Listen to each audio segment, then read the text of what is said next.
Hello everyone and welcome back to the Dungeon Learner's Guide. Today I'm gonna take you guys on a bit of a tour through my own personal homebrew world that I DM for, and I have a campaign that is going on almost 3 years now. They've been playing in this world. So I wanted to just do this to give you guys a little bit of an example of what a world could look like if you choose to make it yourself. If you choose to use other sources, other source books, anything like that, that is perfectly fine. This is just so that I can kind of show off what I have created, and hopefully it helps you guys if you choose to do the same. So, to start with, we have the world map here. It's not much to look at, personally. I'm not, like I said, not the greatest artist. But what I did with my world, and it is called Mistraal, is I split it up into several different countries scattered throughout the globe, or I guess in this case, not much of a globe. I took a lot of. I'm not quite sure what the word is. I guess inspiration might be the proper term. I took a lot of inspiration from the Golden Sun universe, which, if you've never played any of those games, it is a disc-like world with a massive waterfall at the edge that goes off into the unknown, basically. And that's how this world is as well. So at the edge of the map, there's a massive waterfall that leads into the unknown. And here we have various different countries. We have Din down here, this little island nation. We have the Sabric Isles over here. It's a collection of islands. We have Jorn, which is the closest country to the edge of the world, and part of the country is actually on the edge. We have Sorden, which is a very rocky region to the north. Turak, which is one of the most heavily forested regions. Eldrin, which is a very large coastal region that has a capital city located on an island in the center of a bay. Deshin, down here, and Ordal both share what is part of a massive desert. I know it's hard to see on the camera, but... And then the last one is Azan, which is a mountainous region that is very heavily populated by dragonborn and dwarves and the like. So, as we're going through this, I will let you know I do not have a map for every single location, so I'm only going to show you what I have at the moment. That means that not all of the countries have maps, not all of the cities have maps, because I don't honestly have the time for all of that at the moment. But my end goal is that someday I will. So, to move on then, to our first part of this is one of the countries, and I'll leave the world map over here on the side so that way we can kind of get some idea for where things are. This is Jorn. That's this country over here on the edge. And like I mentioned earlier, this is the one that has the closest proximity, or is closest to the edge of the world, which is represented by this blank space up here, where part of the island actually is being collapsed by this waterfall that goes over the edge. And the island itself is very mountainous on the right half of it, very forested in the center, with a massive crater in the center as well, where some unknown object may have struck thousands of years before. On this island, there are 7 cities total. We have Zatapt down here at the bottom, Gaul, Rashusan, Milix, Azudan, Illyria, and Uz-or-Kaz. These are all names that I just kind of randomly came up with. It's not much of a...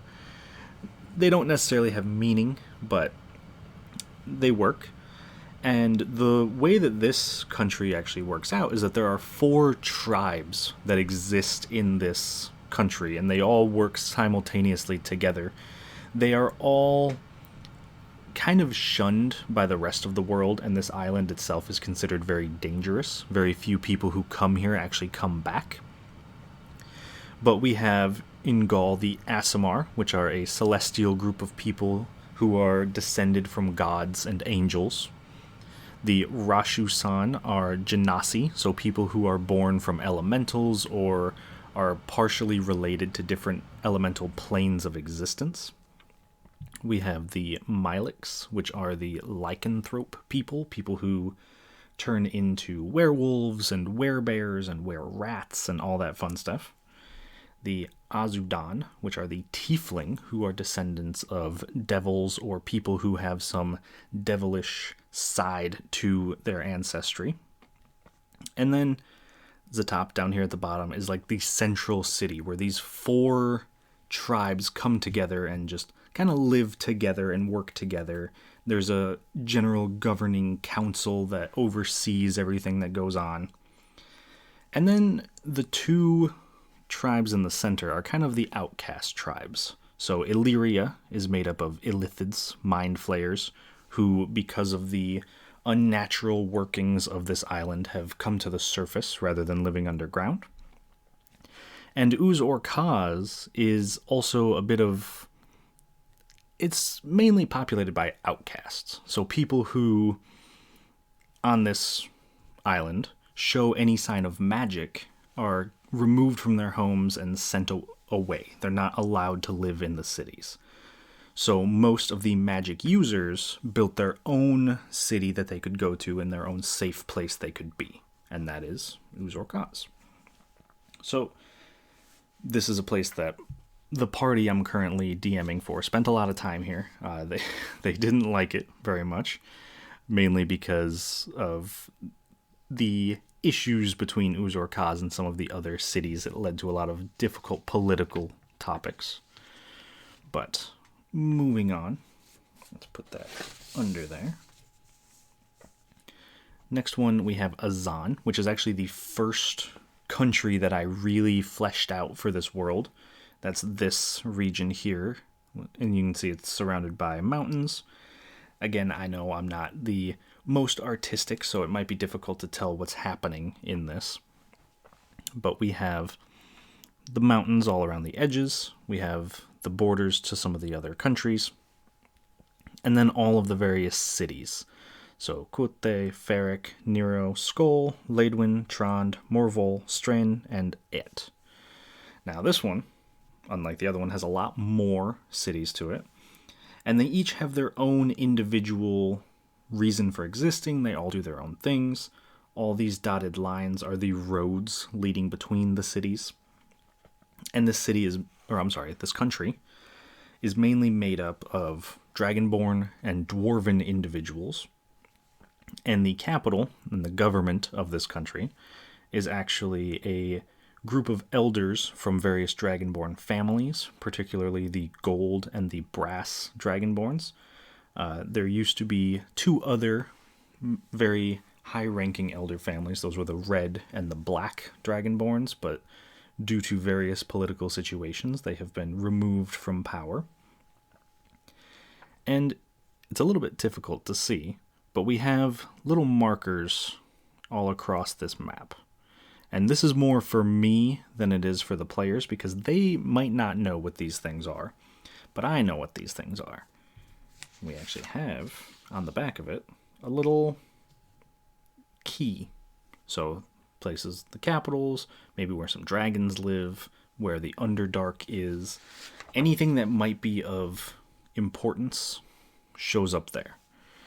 And other than the various cities, the rest of the area, it tends to be grasslands and open plains. There's a lot of orcs and gnolls that kind of stalk the grasslands and cause trouble for travelers.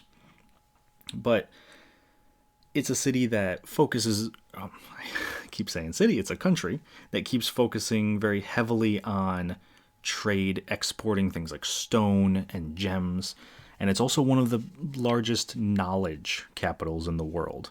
And Kute actually has the largest college in the world as well. So anyone who wants to travel, wants to learn, tends to come here. All right. Our next one is Deshin, which, if we look at our big map, is this region down here in the lower right. And Deshin is the main home for the Orcish people in this world. So anyone who is of Orc descent or half-Orc, this tends to be where their family is from. And the capital, down here in Sudagog, is kind of a conglomeration of multiple different orc tribes who all come together whenever they need to elect a new war chief. They will elect the person in charge, and that person leads for the entire group, not just the tribe that they are originally from. Now, I will be perfectly honest, this and our next map that we will get to are two that I haven't put a lot of detail into, so I'm not 100% sure what's going on in some of these places. That is my next goal. So, places like Rugrim, Morsgush, Jedet, Lurbuk, all of these places, I have a vague idea of what's happening here, but I might not 100% know what's going on. The key to this and our next map as well, though, is that all these lines here represent a massive desert. Now, this desert plays a large role in the culture of this country and the economic situation of this country, because this is where people like the Yuan-Ti tend to live, which are a race of snake people who aren't particularly welcoming to other people. There is a secret hidden monastery out there for an order of monks that do their best to maintain order in the deserts and in the wider world. But the desert itself very much influences the culture of this country, as well as this country of Ordal, which is the country directly next to Deshin and below Azan on this map.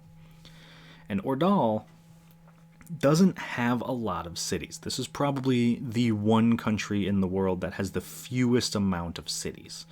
There's actually only 2. And we have the Coral Bank, which is a very small town over on the west coast that was founded just as a very nice place to live. And then we have Waha, which is actually a traveling city. So each of these markers is a specific place throughout the desert that is where an oasis is, or a place where someone could find water in the desert.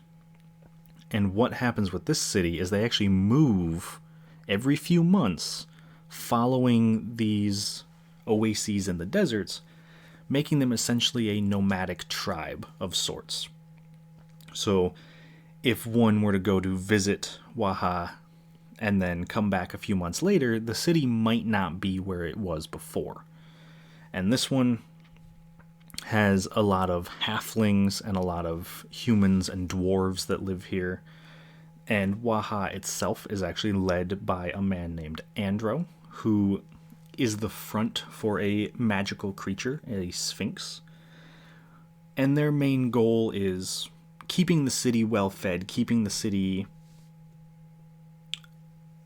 safe, basically, through the use of magical items, magical weapons, anything that could be found in the desert, especially since there is reason to believe that a former civilization lived in this desert and not everything that we know about them has been discovered yet.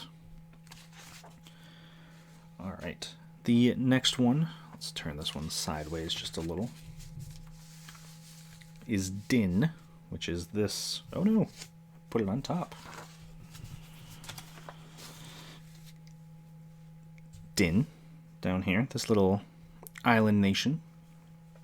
And this is a very hilly, a very difficult terrained place to live. So there's plenty of mountains, there's plenty of hills that surround this. There's only a very tiny forest to the bottom left. And one thing that separates Din from a lot of other places in this world is that they're considered very kind of backwards to certain places of the world. They have things like indentured servitude, where people are forced to work for other people just because of their class or how they grew up, the money that their family has. And this is a place that has led to a lot of difficult political conversations, as the party that I'm currently running for is trying to change the way that this government works, so good on them. But what this country also has that a lot of countries don't have is, again, a monarchy, but it's a matriarchal society, which means that it follows the women in the family. So there is a queen, and her rule will be passed down to her daughter, and then her daughter, and so on. And very similar to Ordal, this country has a lot of halflings, has a lot of gnomes, has a lot of dwarves, a lot of the shorter races. And hopefully, some of these cities will have maps in the future, but as of right now, I do not have any of the maps for this country. Alright, our next one. Now, this one's a little bit tricky, and there's a reason that there's only half of the map here. But this map is not actually on the world map. This is a different plane of existence completely. This is an island that's in the elemental plane of water. So this is somewhere that if you planar traveled or you teleported to, somewhere that's not on this map. And the party was here a while ago, coming in at the Outcast Oasis, trying to figure out what's going on with some of these other cities, trying to make their way through the very dangerous inner workings of basically a wild area, because the cities, as you can tell, are all pretty much on the edge of the map. There's none in the center. And that's because everything in the center is extremely dangerous. The woods themselves, if someone tries to pass through them, they are unable to sleep, or at least to get a good night's rest while they're there, making the journey very exhausting, making it very difficult. The wilds out in this area are filled with various beasts and animals and things that are more than willing to eat anything they come across. Alright, so that is it for countries. And now we're going to take a look at the cities. There's not many, there's only 3. Because I'm honestly fallen behind in my city making. But our first one is Pyrrhus, which is the capital of Sordon, this country up here. And if you can't see it, this little dot right at the base of the volcano is Pyrrhus. So the city itself is built into the base of a volcano, and the people in the city actually worship the volcano. They specifically worship the god of death, known as the Keeper, because of her connection to lava, flame, death. And the city itself is suspended in the volcano. There are magical stones affixed to the bottom of these platforms that allow them to levitate and float in this space. So in order to get to them, you would have to rise into the center through a magical elevator, basically, and come out to a series of walkways and pathways going throughout the city. And this city, and honestly the entire country, is led by an emperor who is a halfling, and that government body is passed down to his kids and so on and so on. But the people in this city have a lot of pull and a lot of sway with the government if they are very high-ranking members of the people who worship the Keeper and the god of death. Alright, our next one, the one map that I probably spent the most time on, which might be a little bit odd if you know anything about the Magic the Gathering world and Ravnica specifically, because there's actually a map of Ravnica in the D&D sourcebook, but I decided to kind of tweak it and make it my own. And so this city is the largest city in the world. It is the capital of Eldrin, which is located on this little island here. And it is split into various districts. So there are 10 guilds total that watch over the city. So we have the Azorius Guild up here. Those are the lawmakers. The Simic Guild in here. The Orzhov Guild over here. The Gruul Guild in here, which if you can't tell, they don't care too much for buildings. The Izzet League in here. Boros over here. Selesnya right there. And then Rakdos over here. And if you notice, that's only 8. So we're missing 2 of the guilds when we're looking at this map, and that's because the Golgari Guild is actually underneath the city, in the Undercity, basically the sewers, and the Demir Guild is a bit of a secret. That one is also kind of beneath the city, but they might also be in back alleys and just kind of going where they need to go. So this is the city that I think my party has spent the most of their time in. I think it's the most fleshed out because I was able to pull in the Magic the Gathering resources with the Ravnica sourcebook, along with some of my own knowledge of the game, and bring the city alive in ways that I haven't quite gotten to yet for some of my other cities. And really, this is like a fantasy New York almost, right? There's people of every different race and every different culture here. You know, humans and elves and dwarves and things called loxodons, which are like elephant people, and anything that exists in D&D lives in this city. So this is a place where my party enjoys spending a lot of their time. I enjoy when they come here because it's a very interesting city, and I think it's always nice to see what the source book has and what I have for it. Alright, and our last map for today is the city of Arendelle, which is the capital of Turok up here. Whoops, that's a little bit hard to see, isn't it? There we go. Up here. And Arendelle is a monarchy. It is run by a king and a queen. They are the Galanadels. Each of these different sections of the city is a different district. Some of them very specific. This is the market district down here. Some of the guilds are up here. There's a nice little natural area in here. But most of these are just going to be houses, places where people live, and then, of course, the castle of the king and queen down there in the corner. Now, because this city is in the middle of a forest up in Turok, it is defended by a wall of logs around the outside that are built to protect it from anything that might break in from the outside. And since most of the forest in this country is actually undiscovered and very dangerous to travel, there's a lot of money to be made in this city for the people who can go out and successfully create maps or find things in the forest that they might not have been able to find before. And that is led by 4 pathfinding guilds over here, which all send out different teams and different groups of people to try to discover things and make a living and make some money before the other guilds are able to do so.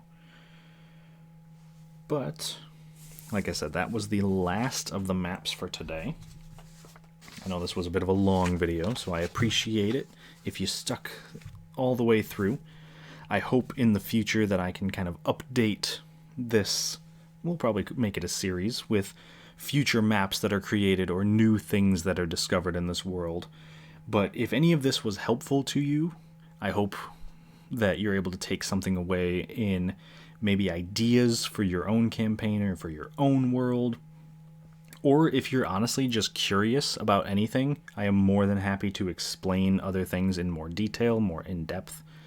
Because obviously I can't go super in depth. We can't talk about like, oh, the leaders and everything that I know about all of this, because it would be a lot longer than this video today. But if anyone has any questions, or if you just have suggestions in the future, for future videos, please let me know.